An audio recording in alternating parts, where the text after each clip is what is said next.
جی، بسم اللہ الرحمن الرحیم، الحمد للہ رب العالمین والصلاة والسلام علی رسولہ الامین وعلی آلہ وصحبہ اجمعین ومن تبعہم بإحسان الی یوم الدین، اما بعد۔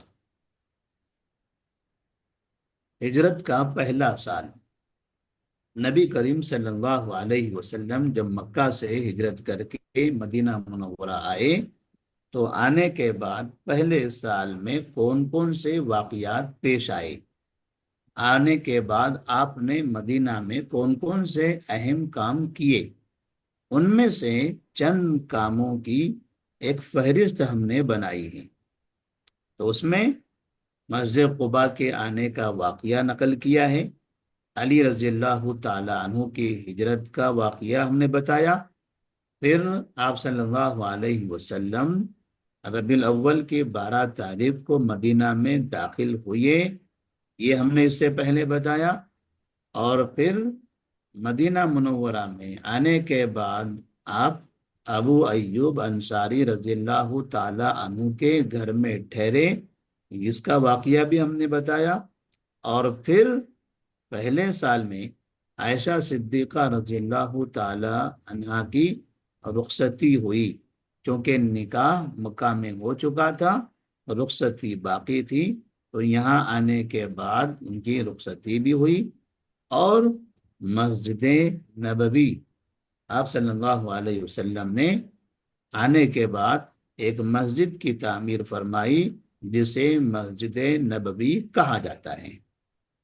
یہ جو واقعات ہیں اسے ہم نے اس سے پہلے کے درس میں تفصیل سے بتایا تھا، اور ایک خاص بات مسجد نبوی کے بارے میں ہم نے کہا تھا کہ جس وقت مسجد کی تعمیر ہوئی تو اس وقت اس کا جو قبلہ تھا، مسجد نبوی کا جو قبلہ تھا، اس کا جو محراب تھا جدھر امام کھڑے ہوتے ہیں، وہ پہلے فلسطین کی طرف تھا، یعنی ملک شام کی طرف، مدینہ سے شمال کی طرف تھا، جس کا نقشہ ہم نے یہاں آپ کو سمجھانے کی نقشے کے ذریعے کوشش کی ہے کہ پہلے جو قبلہ تھا، ابھی آپ اس وقت جو مسجد نبوی ہے وہ یہ تصویر ہے اس کی، ایسے ہے آج موجودہ دور کی مسجد نبوی۔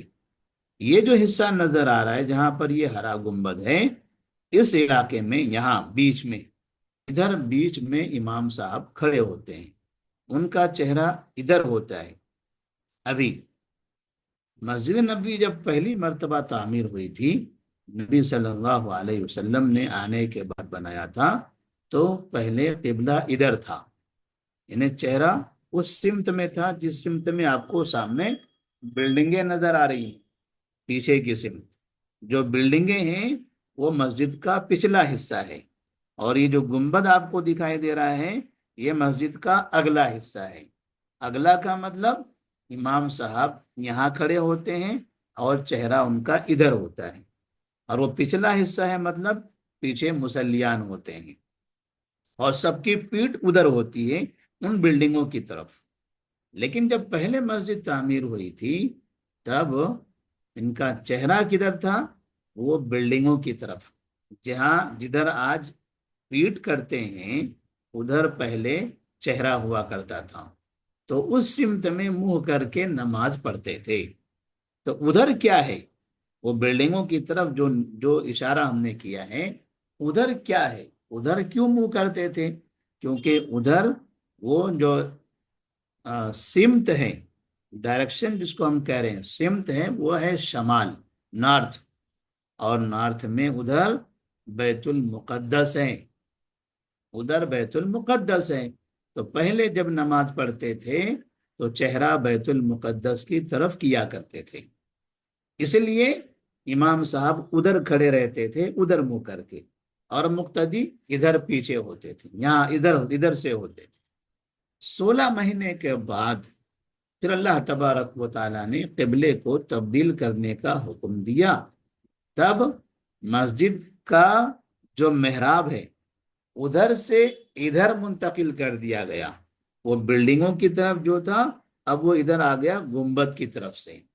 تو اب امام صاحب ادھر سامنے آ گئے اور ابھی تک ایسا ہی ہے.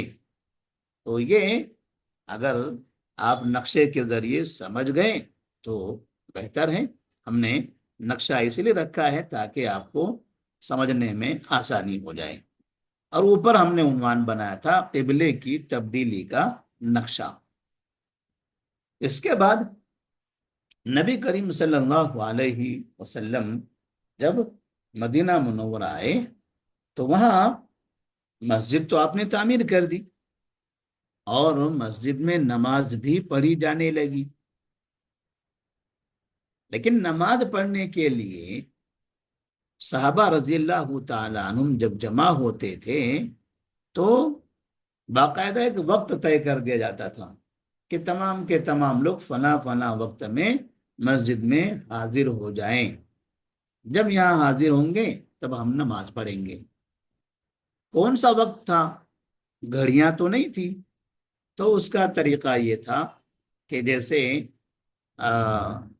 سورج کے زوال کا ٹائم ہے، سورج کے غروب کا ٹائم ہے، یعنی ظہر کی نماز پڑھنا ہے تو سورج زائل ہو گیا تو سورج کے زوال کے وقت میں مسجد میں آنا ہے.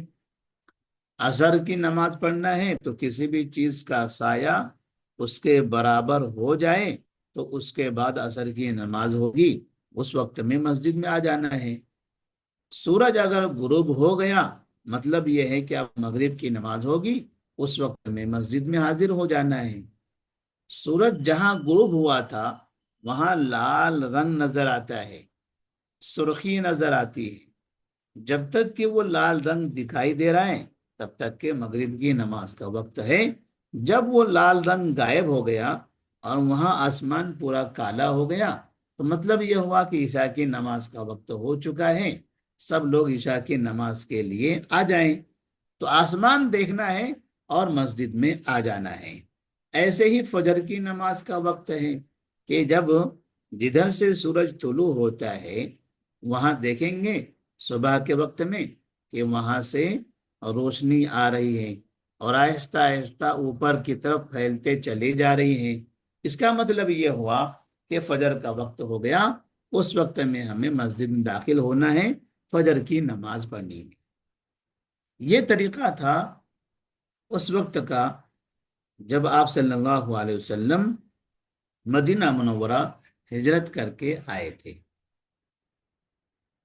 کوئی اذان نہیں ہوتی تھی جیسے ابھی اذان ہوتی ہے، ایسے کوئی اذان نہیں ہوتی تھی. جیسے ابھی ہم مسجد جاتے ہیں نماز پڑھنے کے لیے تو اذان سنائی دیتی ہے، اذان سنتے ہیں اور اپنے کام کاج چھوڑ کر مسجد کی طرف چلنے لگتے ہیں. تو اذان سے لوگوں کو فائدہ ہوتا ہے کیونکہ ہر کوئی ٹائم یاد نہیں رکھتا ہے، سب کو نہیں سمجھ میں آتا ہے کون سے ٹائم میں، کیونکہ نمازوں کے ٹائم بدلتے رہتے ہیں. اور پھر آسمان کو دیکھ کر پہچاننے کا وہ طریقہ بھی لوگوں کے پاس وہ تجربہ بھی نہیں ہے. تو اب کیا کرتے ہیں لوگ؟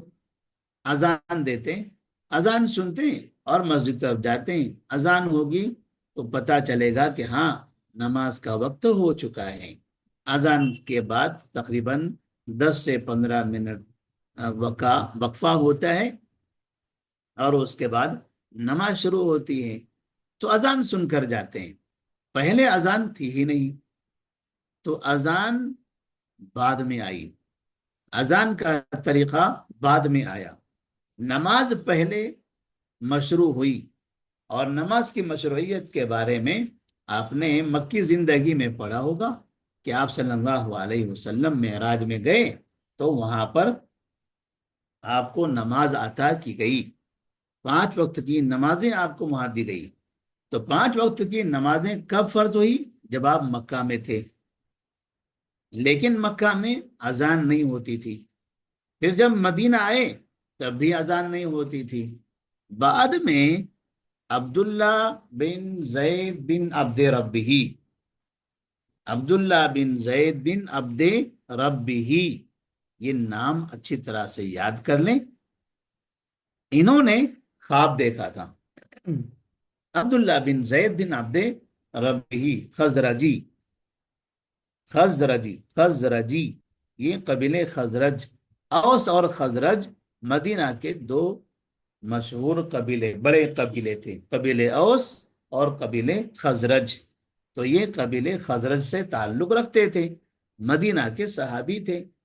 انہوں نے ایک رات خواب دیکھا، اور خواب میں جو شخص ان کے پاس آیا انہوں نے انہیں اذان کے کلمات سکھائے، اذان کے کلمات سکھائے، کیونکہ مسلمانوں کے درمیان مشورہ ہو رہا تھا کہ مسجد میں تمام کے تمام مسلمان ایک وقت میں جمع ہو جائیں، اس کے لیے کیا کرنا چاہیے؟ سب ایک وقت میں آئیں تو بلانے کا طریقہ کیا ہونا چاہیے؟ تو کسی نے کہا کہ ہم آگ جلائیں گے تاکہ اسے دیکھ کر لوگ آئیں گے، کسی نے کہا کہ ہم آواز لگائیں گے تاکہ آواز سن کر لوگ مسجد میں آ جائیں۔ الگ الگ رائیں، الگ الگ مشورے آئے، لیکن یہ آگ لگانا اور یہ آواز نکلنا یہ دوسری قوموں کے طریقے تھے، دوسری قوموں کے طریقے تھے۔ وہ لوگ اپنی عبادت خانوں میں لوگوں کو بلانے کے لیے وہ طریقہ اپناتے تھے، ہم مسلمان ہیں، ہم ان کا طریقہ کیوں اپنائیں گے؟ تو اسی درمیان میں عبداللہ بن زید بن عبد ربی انہوں نے خواب دیکھ لیا، اور خواب میں ان سے جو بات کرنے والے نے ان سے پوچھا کہ آپ جب لوگوں کو مسجد کی طرف بلانا چاہتے ہیں تو کیا میں آپ کو اس کا طریقہ نہ سکھا دوں؟ تو انہوں نے کہا سکھائیے، کیا طریقہ ہونا چاہیے اس کا؟ تو خواب میں ان سے کہا گیا کہ جب آپ لوگوں کو مسجد کی طرف بلانا چاہتے ہیں تو تب ایسے کہیے اللہ اکبر اللہ اکبر اللہ اکبر اللہ اکبر اشہد ان لا الہ الا اللہ، ایسے پورے آخر تک انہوں نے اذان کے یہ کلمات سنا دیے۔ عبداللہ بن زید بن عبد ربی خواب میں یہ کلمات سن رہے ہیں، خواب میں آنے والا انہیں یہ کلمات سنا رہا ہے۔ جیسے خواب مکمل ہوا، اذان مکمل ہوئی، یہ سیدھے دوڑتے ہوئے نبی صلی اللہ علیہ وسلم کے پاس آئے۔ انہوں نے کہا یا رسول اللہ صلی اللہ علیہ وسلم، لوگوں کو مسجد کی طرف بلانے کے لیے ہمارا مشورہ ہو رہا تھا، تو میرے پاس ایک طریقہ ہے اس کا۔ کہا کیا طریقہ ہے؟ کہا وہ طریقہ میں نے خواب میں دیکھا ہے۔ تو عبداللہ بن زید بن عبد ربی نے پورا خواب سنا دیا۔ نبی صلی اللہ علیہ وسلم نے کہا ہاں یہ بہت بہترین طریقہ ہے کہ ہم لوگوں کو مسجد بلانے کے لیے یہ طریقہ اپنائیں گے۔ کیا طریقہ ہے وہ اذان کے کلمات۔ عبداللہ بن زید بن عبد ربی نے اذان کے کلمات پڑھ کر سنائے کہ مجھے خواب میں یہ کلمات سنائی دیے۔ تب آپ صلی اللہ علیہ وسلم نے کہا کہ ٹھیک ہے، اب یہ کلمات بولنے اور اس کو پڑھنے کی ذمہ داری کس کی ہوگی؟ آپ نے بلال رضی اللہ تعالی عنہ کو منتخب کر دیا، اور بلال رضی اللہ تعالی عنہ سے کہا کہ عبداللہ بن زید بن عبد ربی ایک ایک کلمہ آپ کو بولیں گے آپ کے کان میں، اور آپ بلند آواز سے بولیے تاکہ محلے کے لوگ سنیں۔ تو عبداللہ بن زید بن عبد ربی اللہ اکبر اللہ اکبر ایسے بلال رضی اللہ تعالیٰ عنہ کو بولتے تھے، اور بلال رضی اللہ تعالیٰ عنہ سن کر بلند آواز سے پکارتے تھے اللہ اکبر اللہ اکبر، ایسے ایسے پورے آخر تک عبداللہ بن زید بن عبد ربی نے اذان سنائی، اور بلال رضی اللہ تعالیٰ عنہ نے سن کر بلند آواز سے پورے محلے والوں کو، پورے شہر والوں کو سناتی، یعنی بلند آواز سے اذان دے دی۔ اسی لیے بلال رضی اللہ تعالیٰ عنہ کو پہلا مؤذن کہا جاتا ہے۔ اب جیسے ہی بلال رضی اللہ تعالیٰ عنہ بلند آواز سے یہ کلمات بولنے لگے تو لوگوں نے جب سنا تو سننے والوں میں ایک عمر فاروق رضی اللہ تعالیٰ عنہ بھی تھے۔ انہوں نے بھی سنا کہ کوئی بلند آواز سے اللہ اکبر آواز دے رہا ہے، تو عمر فاروق رضی اللہ تعالیٰ عنہ یہ کلمات سنتے ہی سیدھے مسجد میں پہنچ گئے اور نبی کریم صلی اللہ علیہ وسلم سے کہا، یا رسول اللہ صلی اللہ علیہ وسلم، یہ جو بلال رضی اللہ تعالیٰ عنہ اذان دے رہے ہیں، بالکل ایسی ہی اذان خواب میں نے بھی دیکھا ہے، ایسے ہی اذان خواب میں نے بھی دیکھا ہے، مجھے بھی خواب میں ایسے ہی کلمات آئے تھے۔ تو اس طرح سے خواب میں اذان کے یہ کلمات دیکھنے والے دو لوگ ہیں، عبداللہ بن زید بن عبد ربہ اور دوسرے عمر فاروق رضی اللہ تعالی عنہ۔ اور آپ صلی اللہ علیہ وسلم نے عبداللہ بن زید بن عبد ربہ کے خواب کے مطابق بلال رضی اللہ تعالی عنہ کو اذان دینے کا حکم دیا۔ تو خواب پہلے عبداللہ بن زید بن عبد ربہ نے سنایا، بعد میں عمر فاروق رضی اللہ تعالی عنہ نے سنایا۔ اس طرح سے اب مسلسل فجر، ظہر، عصر، مغرب اور عشاء، یہ 5 وقت کی نمازوں سے پہلے بلند آواز سے اذان دی جانے لگی۔ تو ہجرت کے پہلے سال میں پھر ایک یہ واقعہ پیش آیا۔ اسی طرح سے نبی صلی اللہ علیہ وسلم جب مدینہ منورہ پہنچے ہیں تو آپ کی نظر میں یہاں پر 2 قومیں تھیں۔ آپ کی نظر میں یہاں 2 قومیں تھیں۔ ایک وہ قوم جو مدینہ کے باشندے ہیں، یہاں کے شہری ہیں، ہم وطن ہیں، اور دوسرے وہ لوگ جو مکہ سے اپنا گھر بار چھوڑ کر مدینہ آئے ہوئے ہیں۔ ظاہر سی بات ہے، جو مکہ سے گھر بار چھوڑ کر آئے ہیں مدینہ، اب ان کے پاس مدینہ میں گھر نہیں ہے، مدینہ میں ان کے پاس مال نہیں ہے، مدینہ میں ان کے پاس باغات نہیں ہیں، کیونکہ ان کا جو بھی سامان تھا، جو بھی ان کی جائیدادیں تھی، وہ سب مکہ میں رہ گئی۔ یہ تو خالی ہاتھ یہاں پر آئے ہیں۔ اور مدینہ کے جو باشندے ہیں، ان کے پاس اپنا گھر ہے، ان کی اپنی کھیتیاں ہیں، ان کی اپنی تجارتیں ہیں۔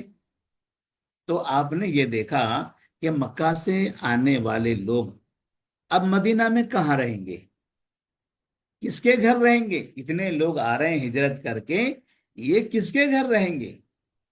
مسجد میں سوئیں گے؟ کہاں کھائیں گے پیئیں گے؟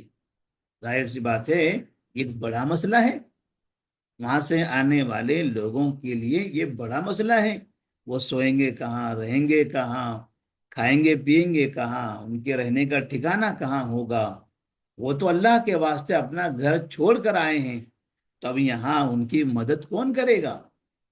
کیسے وہ گھر بنائیں گے؟ کیسے وہ تجارت کریں گے؟ ظاہر سی بات ہے، مدد کی ضرورت ہوگی، کوئی ان کی مدد کرے گا تو پھر ایسی صورت میں ان کو آگے بڑھنے کا موقع ملے گا۔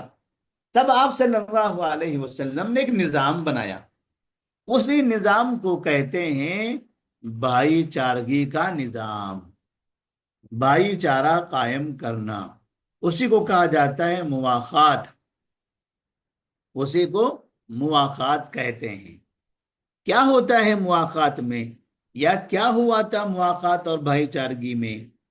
ایسا ہوا تھا کہ آپ صلی اللہ علیہ وسلم مکہ سے آنے والے ایک صحابی کو لیتے اور مدینہ میں جن کا اپنا گھر ہے انہیں لے لیتے، اور کہتے مدینہ والے سے کہ یہ مکہ والا یہ ساتھی آج سے یہ آپ کا بھائی ہے، آج سے آپ اسے اپنے گھر میں رکھیں گے، آپ جو کھائیں گے وہ انہیں کھلائیں گے، آپ جو پہنیں گے وہ انہیں پہنائیں گے، آپ جس گھر میں رہتے ہیں اس گھر میں انہیں رکھیں گے، آپ جو باغ میں کام کرتے ہیں اس باغ میں یہ بھی کام کریں گے، یہ آپ کے ساتھ رہیں گے، یہ آپ کے بھائی ہیں۔ تو ایسے ایک ایک مدینہ کے صحابی کے ساتھ میں مکہ کے ایک ایک ساتھی کو لگا دیا گیا، ان کی جوڑی بنا دی گئی، انہیں ان کے درمیان بھائی چارہ قائم کر دیا گیا، انہیں کہا گیا کہ آپ ان کے گھر رہیں، آپ ان کے ساتھ رہیں۔ تو جب تمام مکہ سے آنے والے تمام صحابہ تقسیم ہو گئے الگ الگ صحابہ کے گھر، تو پھر ایسی صورت میں اب مکہ سے آنے والے لوگوں کی پریشانی ختم ہو گئی، ان کا بوجھ بھی ختم ہو گیا، ورنہ اتنے لوگ ایک ہی جگہ رہتے تو اتنے لوگوں کو کون کھلاتا، اتنے لوگوں کو کون گھر دیتا؟ جب ایک آدمی کو ایک گھر میں رکھ دیا گیا تو وہ گھر والے 5 6 لوگ ہیں، ایک اور آ گیا 7 ہو گئے، تو ایک اور اضافہ ہے تو اسے کھلانے میں انہیں کیا تکلیف ہے؟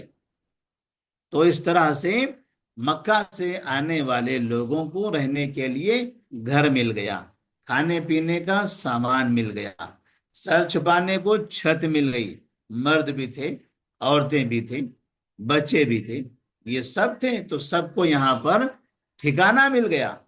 اور جب رہنے کے لیے گھر ہو، کھانے کے لیے کھانا ہو، تو بعد میں آدمی کے پاس کام کیا بچتا ہے؟ کمائی کا، ان کے پاس تجارت کا۔ تو یہاں سے پھر مکہ والے، مکہ سے آنے والے صحابہ رضی اللہ تعالیٰ عنہم محنت کرنے لگے، کام کرنے لگے، تجارت کرنے لگے۔ رہنے کے لیے گھر تو ہے، کھانے کے لیے کھانا بھی ہے، بس صرف کام کرنا ہے، محنت کرنا ہے، تجارت کرنا ہے۔ لہذا انہوں نے محنتیں کی، انہوں نے تجارتیں کی، اور آہستہ آہستہ پھر انہوں نے پیسہ جمع کیا اور اپنے پیسوں سے مدینہ میں زمینیں خریدی، اپنے پیسوں سے مدینہ میں اپنا گھر بنا لیا، اور جو انصاری کے گھر میں رہتے تھے ان سے کہا آپ کا بہت بہت شکریہ، اللہ آپ کو جزائے خیر دے، اتنے دنوں تک آپ نے ہمیں اپنے گھر میں رکھا، ہمیں کھلایا پلایا، ہماری مدد کی، اللہ آپ کو اس کا بہترین بدلہ دے گا۔ اب ہمارے پاس بھی پیسہ آ گیا ہے، ہم نے اپنا خود ایک گھر بنا لیا ہے، لہذا اب ہم اپنے اس گھر میں منتقل ہو جاتے ہیں، آج سے آپ کے گھر میں صرف آپ رہیں گے اور ہم اب وہ ہمارے نئے گھر میں رہیں گے۔ ایسے کرتے کرتے مکہ سے آنے والے تمام صحابہ رضی اللہ تعالیٰ عنہم نے اپنے اپنے گھر بنا لیے، اور ان کی معیشت اچھی ہو گئی، ان کی زندگی اچھی چلنے لگی۔ تو یہ سب کیسے ہوا؟ مدینے والوں کی مدد کی وجہ سے ہوا۔ اس لیے جب کوئی شخص باہر سے کسی شہر میں نیا نیا جاتا ہے تو اسے مدد کی ضرورت پڑتی ہے۔ سب سے پہلی مدد کیا چاہیے اس کو؟ رہنے کے لیے ٹھکانہ۔ دوسری مدد کیا چاہیے؟ کھانے کے لیے کھانا۔ یہ 2 چیزیں دے دیجیے آپ ان کو، تو وہ صبح اٹھیں گے، بازار جائیں گے، محنت کریں گے، کام کریں گے، پیسہ کمائیں گے، اور آنے کے لیے، رہنے کے لیے جگہ تو ہے۔ تو یہ 2 چیزیں انہیں اگر مل گئی تو پھر کام تجارت وغیرہ آسان ہے۔ تو اس طرح سے مدینہ کے مسلمانوں نے مکہ کے مسلمانوں کی مدد کی۔ اور مدد کا یہ طریقہ کس نے بنایا؟ مدد کا یہ طریقہ بنایا نبی کریم صلی اللہ علیہ وسلم نے۔ تو اس طرح سے آپ صلی اللہ علیہ وسلم جہاں لوگوں کو عبادتوں کا طریقہ سکھاتے تھے، وہیں پر معیشت، تجارت، اقتصاد اور شہر، یہ سب کو کیسے مضبوط کیا جائے، اس میں شہر میں ترقی کیسے ہو، غریبی کا خاتمہ کیسے ہو، لوگ تجارت میں ترقی کیسے کریں، لوگ دنیا میں آگے کیسے بڑھیں، یہ طریقہ بھی آپ صلی اللہ علیہ وسلم سکھاتے تھے۔ اسی طرح سے امن کا معاہدہ، ایک اور عنوان آپ یہاں اسکرین پر دیکھ رہے ہیں، امن کا معاہدہ۔ کیا مطلب ہے اس کا؟ امن کا معاہدہ، جب آپ مکہ سے ہجرت کر کے مدینہ آ گئے، مدینہ میں پہلے سے مسلمان تھے، مکہ کے مسلمان بھی یہاں آ گئے۔ مکہ والے یہاں کیوں آئے تھے؟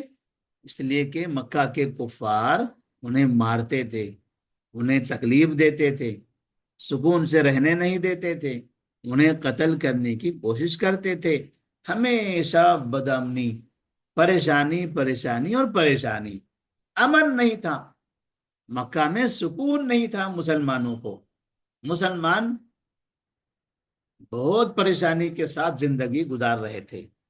اب اس پریشانی سے نکل کر مدینہ منورہ آئے ہیں تو ظاہر سی بات ہے یہ نئے شہر میں تو امن ہونا چاہیے، نئے شہر میں سکون ملنا چاہیے، ورنہ یہاں بھی اگر بدامنی ہوگی، یہاں کا بھی سکون ختم ہو جائے گا، تب پھر یہاں سے کہاں جائیں گے؟ اس لیے آپ صلی اللہ علیہ وسلم نے ایک اور بڑا کام کیا۔ وہ کام کیا تھا؟ مدینہ اور اس کے اطراف میں رہنے والے جتنے کفار ہیں، جتنے بھی کفار ہیں، چاہے وہ مشرکین ہوں یا یہود ہوں، ان تمام لوگوں کے ساتھ امن کا معاہدہ کر لیا۔ امن کا معاہدہ کا مطلب کیا ہوا؟ مطلب یہ کہ ہم یہاں رہتے ہیں، آپ بھی شہر میں رہتے ہو، آپ سکون سے رہیے، ہمیں بھی سکون سے رہنے دیجئے۔ آپ ہمارے خلاف کوئی سازش نہیں کریں گے، ہم آپ کے خلاف کوئی سازش نہیں کریں گے۔ آپ ہم پر حملہ مت کرو، ہم بھی آپ پر حملہ نہیں کریں گے۔ آپ تجارت کریں گے، ہم بھی تجارت کرتے ہیں۔ آپ ہمارے علاقے میں آئیے، تجارت کیجئے، ہم آپ کے علاقے میں جاتے ہیں، تجارت کرتے ہیں۔ مذہب آپ کا اپنی جگہ پر، مگر ہمیں یہاں امن کے ساتھ رہنا ہے۔ تو اس طرح سے آپ صلی اللہ علیہ وسلم نے وہاں کے مشرکین اور کفار کے ساتھ امن کا معاہدہ کر دیا، اور خصوصی طور پر مدینہ کے اطراف میں یہود کے 3 قبیلے رہتے تھے، قبیلے جن کا نام یہاں پر لکھا ہے۔ ایک ہے قبیلہ بنو قینقاع، اس کو ایسے پڑھیں گے بنو قینقاع، اور دوسرا ہے بنو نذیر، اور تیسرا ہے بنو قریظہ۔ قریظہ، بنو قینقاع، بنو نذیر، بنو قریظہ، یہ 3 الگ الگ قبیلے ہیں، اور یہ تینوں کے تینوں قبیلے یہودیوں کے تھے۔ یہ مدینہ کے باہر، مدینہ کے اطراف میں رہتے تھے۔ ان کے بڑے بڑے قلعے بھی تھے، ان کا اپنا بازار تھا، ان کی اپنی نسلیں تھی، اور بڑا خاندان بھی تھا، بڑی آبادی تھی۔ یہودی چونکہ دھوکہ دینے والی قوم ہے، اس لیے آپ صلی اللہ علیہ وسلم نے آنے کے بعد ان لوگوں سے امن کا معاہدہ کر لیا کہ دھوکہ نہیں دینا، تکلیف نہیں دینا، پریشان نہیں کرنا کسی کو، ہم بھی سکون سے رہتے ہیں، آپ بھی سکون سے رہیے۔ تو اس طرح سے ان لوگوں کے ساتھ آپ صلی اللہ علیہ وسلم کا معاہدہ ہوا، اور یہ کب ہوا؟ ہجرت کے پہلے سال۔ اس کے بعد عنوان ہے جنگ کی اجازت۔ جنگ کی اجازت۔ ابھی ہم نے بتایا کہ مسلمان جب مکہ میں تھے تو امن نہیں تھا، سکون نہیں تھا، مشرکین مکہ انہیں مارتے رہتے تھے، پریشان کرتے رہتے تھے، تکلیف دیتے تھے، قتل کرنے کی کوشش کرتے تھے۔ تو مسلمان مکہ چھوڑ کر مدینہ آ گئے، تو مکہ کے جو مشرکین تھے انہیں ابھی بھی سکون نہیں ملا۔ وہ سمجھتے تھے کہ مسلمانوں کو مارنا، انہیں تکلیف دینا، یہ ہمارا کام ہے۔ وہاں تھے جب وہ کام کرتے تھے۔ اب مسلمان مکہ چھوڑ کر مدینہ آئے تو مکہ کے مشرکین نے سوچا ہم ان کو مدینہ میں بھی نہیں رہنے دیں گے، یہ جہاں جائیں گے ہم ان کے پیچھے پیچھے جائیں گے، اور وہاں ان کو ماریں گے، وہاں ان کو پریشان کریں گے۔ تو مکہ کے مشرکین کیا کرنے لگے؟ مکہ سے مدینہ آنے لگے، اور مدینہ آ کر یہاں ادھر ادھر چھپکے ایک دو مسلمان کو دیکھتے، انہیں مارتے اور بھاگ جاتے۔ کبھی دیکھتے کہیں جنگلوں میں، کہیں پہاڑوں کے بیچ میں کوئی مسلمان بکریاں چرا رہا ہے تو بکریاں لے کے بھاگ جاتے، مسلمان کو مار دیتے۔ یا کوئی مسلمان اونٹ چرا رہا ہے تو وہ مسلمان کو مارتے، اونٹ لے کے بھاگ جاتے۔ تو یہ حرکتیں وہ لوگ وہاں مکہ سے مدینہ آ کر کرنے لگے۔ نبی کریم صلی اللہ علیہ وسلم نے دیکھا تو سوچا یہ پانی تو سر سے اوپر ہو گیا، اتنی جرات ان لوگوں کی، ہم ان کے وہ شہر میں تھے تو وہاں مارتے تھے، اب ان سے دور ہو کر یہاں پہنچے ہیں تو یہ یہاں بھی ہمیں سکون سے نہیں رہنے دینا چاہتے، یہاں بھی آ کر ہمارے اوپر حملہ کر رہے ہیں۔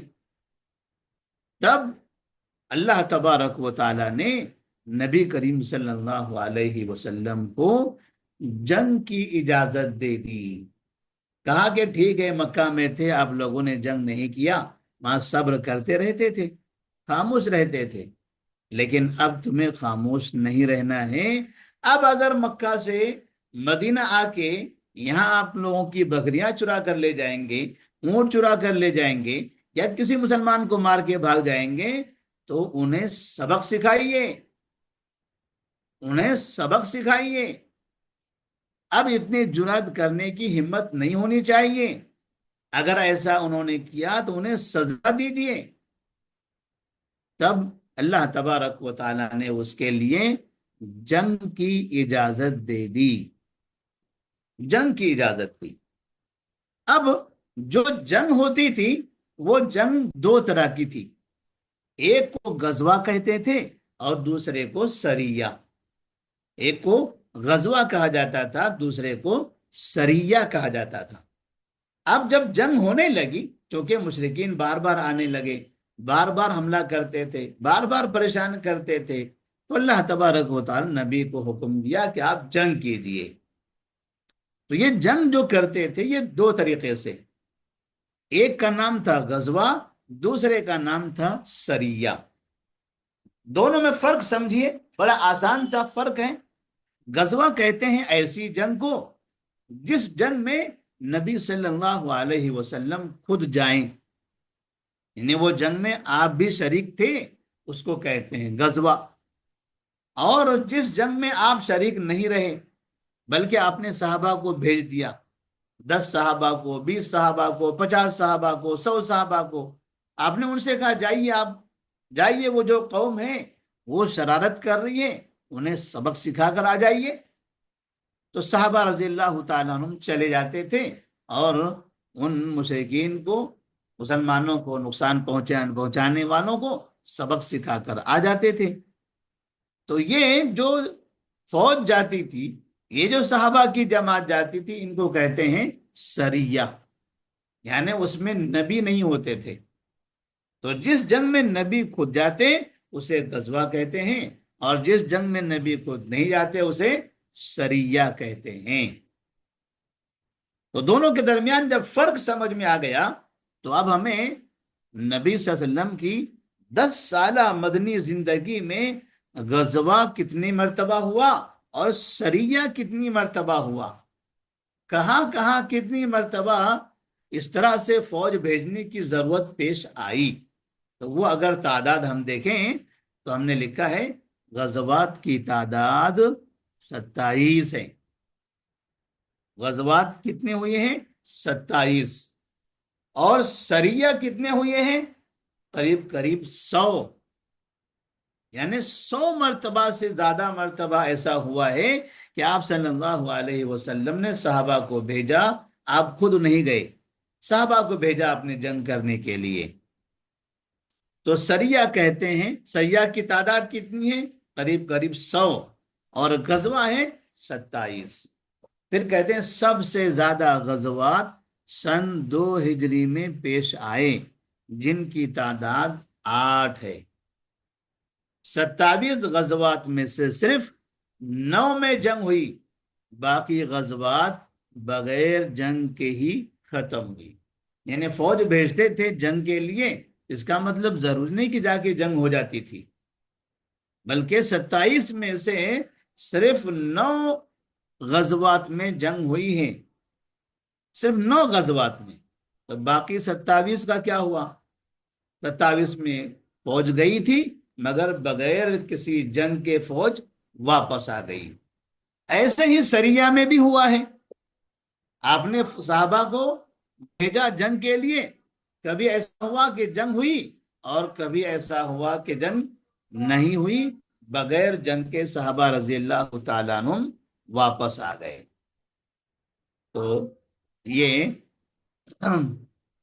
آپ نے دیکھا کہ آپ صلی اللہ علیہ وسلم کی ہجرت کا جو پہلا سال تھا، پہلے سال کون کون سے واقعات پیش آئے تھے، ہم نے 2 صفحات میں، یہاں جو اوپر نمبر لکھا ہے ہجرت کا پہلا سال اور آگے لکھا ہے 2، اس کا مطلب یہ کہ ہجرت کے پہلے سال کے واقعات 2 صفحات میں ہیں۔ تو ایک پہلا صفحہ یہاں پر موجود ہے، یہ ہے پہلا صفحہ، تو یہاں پر چند واقعات ہیں، اور اس کے بعد ہے یہ دوسرا صفحہ۔ تو یہ واقعات ہجرت کے پہلے سال پیش آئے تھے، انشاءاللہ آپ اسے یاد رکھیں گے۔ السلام علیکم ورحمۃ اللہ وبرکاتہ۔